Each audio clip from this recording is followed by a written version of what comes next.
आज हम पढ़ेंगे बायोलॉजी की कुछ इम्पोर्टेंट क्वेश्चन। तो चलिए देखते हैं। जितने भी टीजीटी पीजीटी के प्रिपरेशन करने वाले हैं वो आप लोग क्या करिएगा कि क्वेश्चंस को अपने मन में सॉल्व करिएगा, वीडियो को पॉज करिएगा, उसका आंसर दीजिएगा, फिर उसके बाद चेक करिएगा आपका है सही है कि नहीं। अगर आपका सही नहीं है तो एक बार उसको गूगल पर जाकर जरूर सर्च करके पढ़ेंगे, तो इससे क्या होगा कि आपको काफ़ी लंबे समय तक लर्न रहेगा। हम स्टार्ट करते हैं कि अपना आज मेरा फर्स्ट पार्ट है। इट मीन्स की फर्स्ट पार्ट नहीं है, जूलॉजी में एनिमल किंगडम का एक प्रोटोजोआ का फर्स्ट पार्ट है। इसके पहले मैंने जो भी एनिमल टैक्सोनॉमी के क्वेश्चंस थे उसको सारे करा दिए हुए हैं, तो अगर आपने नहीं देखा है तो जाकर आप देख सकते हैं। हमने प्लेलिस्ट में क्या किया, ऐड कर दिया। और हमें देख के बताइएगा कि क्या वीडियो ऐसे ही कराना है सिर्फ क्वेश्चंस और उसके आंसर्स, या फिर जो मैंने डिटेल में कराया था तो वैसे। तो चलिए स्टार्ट करते हैं। वैसे वीडियो बहुत लंबा हो जा रहा था, 1 आवर 2 आवर का, तो इसलिए मैंने क्या किया कि सिर्फ इस बार क्वेश्चंस लिए और उसके आंसर्स थोड़े बहुत जो होंगे हम एक्सप्लेन कर देंगे। तो स्टार्ट करते हैं अपने फर्स्ट क्वेश्चन से। आप लोग क्या करिएगा, वीडियो को पॉज करके इसका आंसर डेफिनेटली दीजिएगा, और अगर कमेंट बॉक्स में लिखते हैं तो और बेटर है, नहीं तो फिर अपने मन में ही दीजिएगा। फर्स्ट क्वेश्चन है, अमीबा में यदि एक्टिन को संदमित अवरोधित करने वाली औषधि की सुई लगा दी जाए तो उसकी गति, it means कि if an actin inhibiting drug is injected into an amoeba, its movement will stop instantly, become faster, become slower, remain unaffected। तो बताइए इसका आंसर क्या होगा। इसका आंसर होगा स्टॉप इंस्टेंटली। जो भी अमीबा में एक्टिन को अवरोधित करने वाली जो दवा होती है वो इंजेक्ट की जाती है, ठीक है। उसके बाद नेक्स्ट क्वेश्चन हम देखते हैं कि यूपी पीजीटी में आप देख सकते हैं कि यूपी पीजीटी में क्या हुआ पूछा हुआ है। नेक्स्ट है, feeding in sporozoa is by cytostome, autotrophic, by microspores या फिर सिलियरी। तो इसका आंसर होगा बाई माइक्रोस्पोर्स। क्या होगा, बाई माइक्रोस्पोर्स। नेक्स्ट क्वेश्चन देखते हैं, trypanosoma is polymorphic, which of its following stages lacks a flagellum. Trypanosoma बहुरूपी होता है, इसकी निम्नलिखित प्रवस्थाओं में से किसमें कसाव नहीं होते हैं। तो किसमें क्या होता है, फ्लैजेला नहीं पाया जाता, लैक्स ऑफ फ्लैजेलम। बताइए, लेप्रोमोनाड या फिर क्रिथिडियल, ट्रिपैनोसोम या फिर लिस्मेनियल। तो इसका आंसर क्या होगा, आप हमें कमेंट बॉक्स में बताइएगा। तो इसका आंसर होगा लिस्मेनियल, या फिर आप क्या करिए खुद को आंसर दीजिए जैसा कि मैंने कहा। नेक्स्ट क्वेश्चन है, निम्न में से कौन सा उपसंघ अन्यतः रूप से अंतः परजीवी है। इट मीन्स कि विच ऑफ द फॉलोइंग सब phylum is exclusively Indo parasitic. अच्छा, इंडो पैरासिटिक बताना है, तो चलिए बताइए, सार्कोमास्टिगोफोरा, स्पोरोजोआ, सिलियोफोरा या फिर नीडोस्पोरा। तो इसका आंसर क्या होगा, इसका आंसर होगा बी, स्पोरोजोआ। क्या होगा, स्पोरोजोआ। उपसंघ अन्यथा रूप से अंतः परजीवी है, तो इंडो पैरासिटिक कौन सा, जो भी स्पोरोजोआ है, ठीक है। चलिए क्वेश्चन देखते हैं कि संरचना के अनुसार एंटामीबा हिस्टोलेटिका कितने पृथक रूपों में मिलता है। Morphological entamoeba histolytica occurs in how many distinct forms, 2, 4, 3 या फिर 5। तो इसका आंसर आपको बताना है, तो बताइए इसका आंसर होगा 3। क्या होगा, इसका आंसर होगा 3। जितने भी जो एंटामीबा हिस्टोलेटिका होते हैं वो 3 रूप में हमें मिलते हैं, ठीक है। जैसे फर्स्ट होता है ट्रोफोजाइट, प्रीसिस्ट और सिस्ट। हम आपको बता देते हैं कि फर्स्ट क्या है, ट्रोफोजाइट है, फिर उसके बाद प्रीसिस्ट है और उसके बाद सिस्ट है। अगर आप नहीं जानते हैं देख लीजिए, टीजीटी बायोलॉजी में 2060 में पूछा हुआ है। नेक्स्ट क्वेश्चन देखते हैं, वर्ग में चलन कोशिकांग अनुपस्थित होते हैं, locomotory organelles are absent in the class. किसमें लोकोमोटरी ऑर्गन जो होता है वो एब्सेंट होता है। तो बताइए, स्पोरोजोआ में, सिलिएटा में, राइजोपोडा में या फिर फ्लैजिलेट में। तो किसमें एब्सेंट होता है, ये होता है स्पोरोजोआ में। जो स्पोरोजोआ होते हैं उसमें जो क्या होते हैं, हमारे लोकोमोटरी ऑर्गेनल्स होते हैं वो एब्सेंट होते हैं, क्योंकि ये क्या है, पैरासाइट वर्ग का है और अपने जो भोजन इसका होता है जीव शरीर के आंतरिक भागों से ही ग्रहण करता है। तथा स्पोरोजोआ समझो ये प्रोटोजोआ के अंतर्गत आता है। किसके अंतर्गत आता है, प्रोटोजोआ, जिसमें केवल आंतरिक पैरासाइट्स ही होते हैं। इसमें क्या, ये किसमें आता है, तो हमारा स्पोरोजोआ जो होता है वो किसमें आता है, किसमें, प्रोटोजोआ में, ठीक। सॉरी, ये जो होता है किसमें आता है, प्रोटोजोआ वर्ग में। किसमें आता है, प्रोटोजोआ वर्ग में। चलिए नेक्स्ट देखते हैं कि which among the following disease is caused bye a protozoa. तो बताइए, ये तो इजी है कि जो प्रोटोजोआ के द्वारा कौन सी बीमारी होती है, निमोनिया, मलेरिया, कॉमन कोल्ड या फिर टाइफाइड। तो इसका आंसर तो आप डेफिनेटली दे पाएंगे, इसका आंसर है मलेरिया।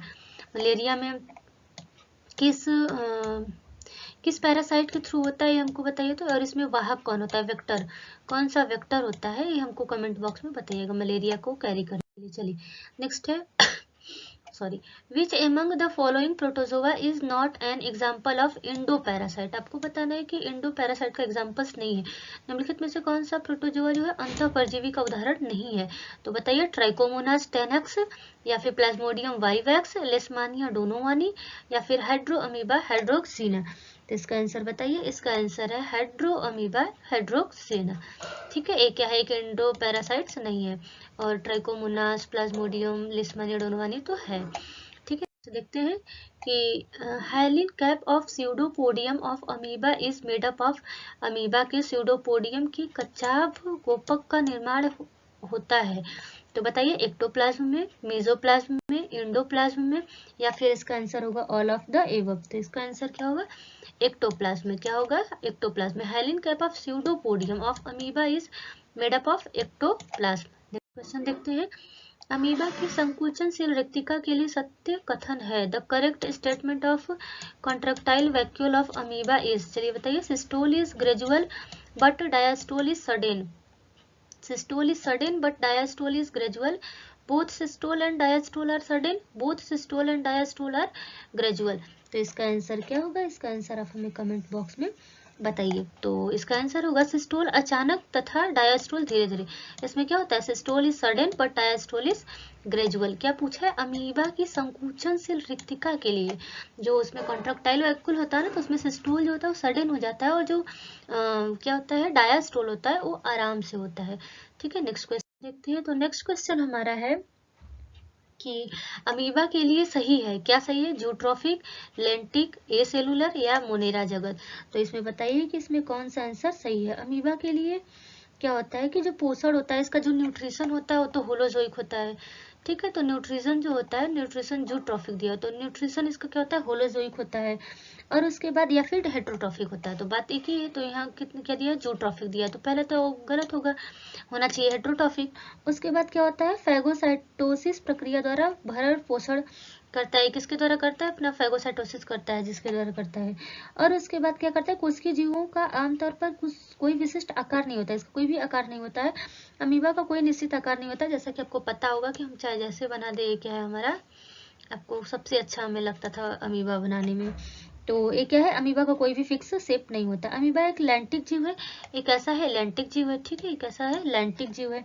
उसके बाद क्या है, जो क्या करता है, लैंटिक जीव का मतलब क्या होता है, व्हाट इज लैंटिक एनिमल, मतलब कि जो भी रुका हुआ हमारा वाटर होता है ना, जो भी हमारा रुका हुआ वाटर होता है उसमें जो भी एनिमल रहते हैं, सर्वाइव करते हैं, उन्हें हम कहते हैं लैंटिक एनिमल। तो जो हमारा अमीबा है वो क्या है, एक लैंटिक एनिमल है। उसके बाद क्या होता है, अमीबा ए सेलुलर जीव नहीं होता है, जब यह एक कोशिकीय होता है। आपको पता होगा कि जो ए सेलुलर नहीं है, ए क्या है, ए क्या है, ए सेलुलर, ए यहाँ दिया हुआ है ए सेलुलर, ए सेलुलर नहीं है, ये क्या है हमारा यूनिसेलुलर है। तो अमीबा क्या है, यूनिसेलुलर है। ठीक है, और इसके बाद अमीबा प्रोटिस्टा जगत में है, किसमें, इसमें दिया है मोनेरा। तो ये भी गलत है कि जो हमारा क्या है अमीबा है वो प्रोटिस्टा फाइलम में है। आप सबको पता होगा कि अमीबा प्रोटिस्टा फाइलम में है, सबको पता होगा। ठीक है, तो अमीबा क्या है, प्रोटिस्टा में है। तो इसमें कौन सा ऑप्शन है, B and D, B and D, कहाँ है बी एंड डी, ए तो हमारे गलत है, जूट्रोफिक है नहीं, जूट्रोफिक के जगह पर क्या है, इसको हेट्रोट्रॉफिक है। क्या हमारा अमीबा हेट्रोट्रॉफिक है, तो ए सारे कट गए, बी सी डी।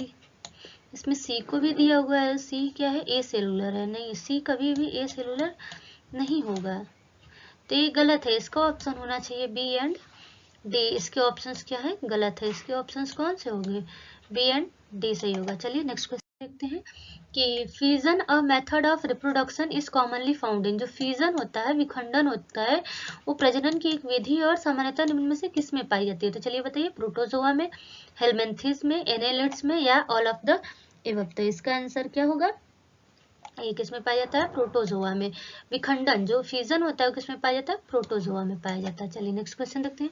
पहली बात की ऑल ऑफ द एबव इसलिए कट जाता है, तो एनालिड्स में नहीं होता है, तो ये तो पहले ऑप्शन कट जाए। हेलमिंथेस में भी क्या होता है सॉरी, हेलमिंथेस जो होते हैं वो हमें क्या करते हैं, बीमारी पहुंचाते हैं हमारे लिए, तो ये हेलमिंथेस भी नहीं होगा। और ये क्या करते हैं, प्रोटोजोआ में क्या होता है, फ्यूजन द्वारा होता है। प्रोटोजोआ में चलिए नेक्स्ट पढ़ते हैं। उसके बाद next question, which of the following human parasite protozoans is found in the human mouth and damage gums. अच्छा, ह्यूमन माउथ में पाया जाता है। कौन सा ऐसा प्रोटोजोन्स है जो ह्यूमन माउथ में पाया जाता है? देख लीजिए, निम्नलिखित में से कौन सा मानव परजीवी प्रोटोजोआ मनुष्य के मुख में पाया जाता है और मसूड़ों को क्षति पाया जाता है? तो बताइए, एंट अमीबा जिंजीवैलिस, एंट अमीबा कोलाई, या फिर एंट अमीबा हिस्टोलिटिका, या जियार्डिया इंटेस्टाइनल। तो इंटेस्टाइनल तो पहले नहीं होगा क्योंकि इंटेस्टाइन में हो गया। एंट अमीबा हिस्टोलिटिका कभी नहीं होगा। जिंजीवैलिस जो होता है हमें क्या करता है? पायरिया देता है, जो हमारा दांत क्या करता है, हमारे दांतों में रहता है और हमारे दांतों को नुकसान पहुंचाता है। और एंट अमीबा कोलाई तो ये नहीं होगा। ये कहाँ रहता है आप हमें कमेंट बॉक्स में बताइएगा। ये हमारे एलिमेंट्री कैनाल के किसी पार्ट में रहता है। तो एलिमेंट्री कैनाल के किस पार्ट में रहता है आप हमें डेफिनेटली इसके कमेंट बॉक्स में क्या करिएगा, बताइएगा। चलिए नेक्स्ट क्वेश्चन देखते हैं कि which of the following, just wait, हाँ देख लेते हैं। Which of the following disease is caused by protozoa, bacteria and virus in that sequence. अच्छा, अब तो आपको बताना है कि सबसे पहला क्या होगा? प्रोटोजोआ, एंड नेक्स्ट किससे होने वाला होगा? बैक्टीरिया से, एंड नेक्स्ट किससे होने वाला होगा? वायरस से। ठीक है, तो आपको सीक्वेंस वाइज बताना है। तो चलिए बताइए, मलेरिया प्रोटोजोआ, ठीक है। मम्प्स, मम्प्स क्या होगा? मम्प्स हमारा क्या होता है? बैक्टीरिया से नहीं होता है। मम्प्स किससे होता है आपको पता है? तो बताइए, जो हमारे मीजल्स मम्प्स होते हैं ये सब किससे होते हैं? मीजल्स और मम्प्स किससे होते हैं? वायरस से होते हैं। आपको पता होना चाहिए, मीजल्स और मम्प्स किससे होते हैं? वायरस से होते हैं। तो ये होगा नहीं। टाइफाइड, टाइफाइड हमारा और क्या दिया हुआ है? वायरस। नहीं, टाइफाइड तो कभी वायरस नहीं होगा। टिटनस, तो टिटनस हमारा क्या होता है? हमारा बैक्टीरिया से होता है। टिटनस हमारा किससे होता है? बैक्टीरिया से होता है। तो ये दोनों ऑप्शंस तो ऐसे कट गए। उसके बाद इन्फ्लुएंजा, इन्फ्लुएंजा क्या होता है? इन्फ्लुएंजा किससे होता है? इन्फ्लुएंजा देखते हैं। इन्फ्लुएंजा जो है वो तो सही दिया हुआ है कि वायरस से होता है। और सिफिलिस भी क्या है? ये भी किससे होता है? बैक्टीरिया से होता है। तो ये भी सही दिया हुआ है। येलो फीवर जो होता है ये हमारा प्रोटोजोआ से नहीं होता है, ये किससे होता है? वायरस होता है। और उस वायरस का नाम हमें कमेंट बॉक्स में बताइए। और इसके बाद ये ऑप्शन सही दिया है। जो स्लीपिंग सिकनेस होता है वो किससे होता है? प्रोटोजोआ से होता है। डिप्थीरिया जो होता है वो किससे होता है? बैक्टीरिया से होता है। और हेपेटाइटिस बी जो होता है वो किससे होता है? वायरस। नेक्स्ट क्वेश्चन देखते हैं। एक सेकंड, लग रहा है 15 वाला क्वेश्चन मिस हो गया। ठीक है, तो हम नेक्स्ट वीडियो जो अपलोड करेंगे उसमें क्या करेंगे? 15 वाला क्वेश्चंस अब अपडेट कर देंगे। तो आप उसको देख लीजिएगा। अगर आप ये वीडियो बाद में देख रहे हैं तो मैं प्लेलिस्ट में एक प्लेलिस्ट बना के उसमें बायोलॉजी के जितने भी मेरे टीजीटी पीजीटी के क्वेश्चंस है उसको सबको ऐड कर दूंगे। तो आप उसमें जाकर देख लीजिएगा। नेक्स्ट 16 वाला क्वेश्चन है, Chagas disease is caused bye. चागा बीमारी होती है किससे होती है? ट्रिपैनोसोमा गैम्बियंस से, ट्रिपैनोसोमा रोडेसियंस से, या फिर ट्रिपैनोसोमा ब्रूसी द्वारा, या फिर ट्रिपैनोसोमा क्रूजी। किसके थ्रू होता है? कौन सी बीमारी बोल रहा है? चागा बीमारी। क्या कह रहा है कि चागा बीमारी किसके द्वारा होती है? तो चलिए बताइए, चागा बीमारी किसके द्वारा होती है? तो जो चागा बीमारी होती है किसके द्वारा होती है? ट्रिपैनोसोमा क्रूजी के द्वारा। किसके द्वारा होती है? ट्रिपैनोसोमा क्रूजी के द्वारा। नेक्स्ट क्वेश्चन देखते हैं। लोआ लोआ द्वारा संचरित संक्रमण का संवाहक होता है। लोआ लोआ द्वारा संचरित, the transmission of infection caused by लोआ लोआ। लोआ लोआ बताइए क्या है इसका? क्रिसोपस स्पीसीज, या फिर इसको क्राइसोपस क्राइसोप्स स्पीसीज, या फिर Anopheles species, Anopheles Culex species, या फिर मस्का डोमेस्टिका। तो बताइए कि जो लोआ लोआ होता है वो किसके थ्रू ट्रांसमिट होता है? तो इसका आंसर है फर्स्ट वाला, क्राइसोप्स स्पीसीज। क्या होगा? Chrysops species. Next question, sol gel theory to explain locomotion in amoeba was propounded by. Amoeba में गतिशील की व्याख्या करने हेतु किसने सोल जेल सिद्धांत दिया था? तो सोल जेल सिद्धांत किसने दिया था? डेलाइनर ने, डेलिंगर ने, या फिर मास्ट एंड प्लेंटिन ने, या फिर हाइमन ने, या फिर सेलार्ड ने। तो इसका आंसर है 19 का सी है। क्या? सी है, हाइमन ने दिया था। किसने दिया था? हाइमन ने। नेक्स्ट क्वेश्चन देखते हैं, जस्ट वेट। कौन सा प्रोटोजोआ समूह के कंकाल तलछटी चट्टानों का एक महत्वपूर्ण घटक है? तो बताइए, the skeletons of which of the following groups of protozoa forms in an important constituent of the sedimentary rocks. क्या होगा? क्या है? फोरामिनीफेरा, या फिर होलियोजोआ, या फिर रेडियोलेरिया, या फिर ऑल ऑफ द एवब। तो इसका आंसर क्या होगा? इसका आंसर होगा ऑल ऑफ द एवब। किसमें आएगा? फोरामिनीफेरा, या फिर हेलियोजोआ और रेडियोलैरिया। ठीक, इसका सारा आंसर है ऑल ऑफ द एबव। तो उसके बाद आज के लिए बस इतना ही। अब ये जो इसका नेक्स्ट पार्ट है वो मैंने नेक्स्ट वीडियो में अपलोड करके उसी प्लेलिस्ट में क्या करना है, ऐड कर देना है। ठीक है, तो ये आपका होमवर्क है, इसको डेफिनेटली आप क्या करिएगा कि कमेंट बॉक्स में हमें इसका आंसर दीजिएगा। अगर आपने वीडियो क्या किया, केयरफुली देखा है, तो आप इसका डेफिनेटली आंसर दे पाएंगे। और जितने भी इंपॉर्टेंट क्वेश्चन है आप जिसका आंसर नहीं दे पा रहे हैं उसको वीडियो पॉज करिए, और वीडियो पॉज करने के बाद उसको अपने कॉपी में क्या करिए, नोट कर लीजिए। आप अगर इस तरीके से पढ़ेंगे तो डेफिनेटली क्या होंगे, सबसे आगे निकल जाएंगे। चलिए ठीक है, मिलते हैं हम लोग नेक्स्ट क्लास में। Thank you so much. जय हिंद, जय भारत।